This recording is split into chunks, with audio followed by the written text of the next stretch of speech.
जरांगे पाटलाच्या विरुद्ध आम्ही काय बोललो किंवा त्याच्या बाजूने बोललो नाही तर मराठा समाज आम्हाला मतदान आम्ही पराजित होऊ या भीतीनं अनेक आमदार हे मनातलं जे आहे ते बोलत नाही आहे.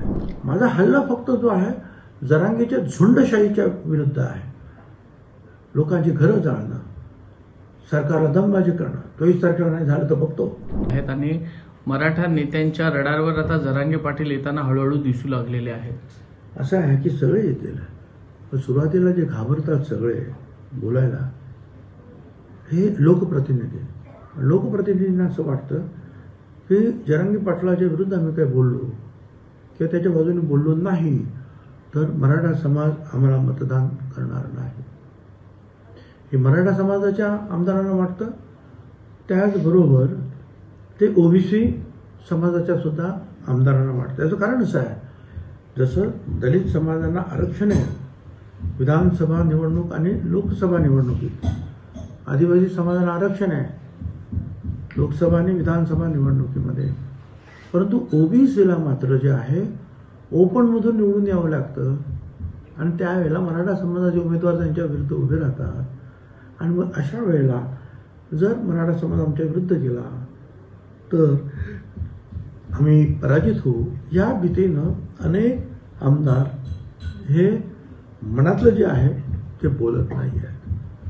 काही जे मजबूत मराठा समाजाचे सुद्धा आमदार आहेत त्यांनी तर विरोध करायला सुरुवात केलेली आहे. नारायण राणेंनी विरोध केला की नाही हे बरोबर नाही. रामदास कदम ते पण म्हणाले, आणखीनही काही लोक म्हणाले की आम्हाला मराठा समाजाला वेगळं आरक्षण पाहिजे. काल सगळे लोक बोलताना मात्र तेच बोलत होते. आमदार सगळे ते माझ्या विरुद्ध बोलत होते की असं करतात तसं करतात तसं करतात, पण बोलताना मात्र बोलत होते की ओबीसीला धक्का न लावता मराठा समाजाला आरक्षण द्या. अरे मी तेच सांगतोय माझ्या भाषेत. माझं मराठा समाजाला विरोध नाही. मराठा समाजाला वेगळं आरक्षण द्या हे मी आज नाही कित्येक वर्ष सांगतो आहे. माझा हल्ला फक्त जो आहे जरांगेच्या झुंडशाहीच्या विरुद्ध आहे. लोकांची घरं जाळणं, सरकारला दमबाजी करणं, 24 तारखेला नाही झालं तर बघतो भुजबळांना पाहून घेतो, त्याला संपवतो, त्याचा कार्यक्रम करतो, असे घाणघाण मॅसेज ओपनली बोलतो मीटिंगमध्ये.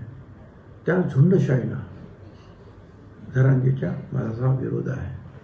मराठा समाजाविरुद्ध मराठा समाजाने 58 मोर्चे काढले, मी कुठे विरोध केला? ते म्हणून त्या मोर्चाचं महत्त्व जाणून अगोदर आमच्या पृथ्वीराज चव्हाण सरकार आणि नंतर फडणवीस सरकार दोघांनी वेगवेगळे कायदे जेव्हा केले तेव्हा मी हात वरती करून मराठा समाजाला आरक्षण दिलं पाहिजे हा कायद्याला सपोर्ट केला.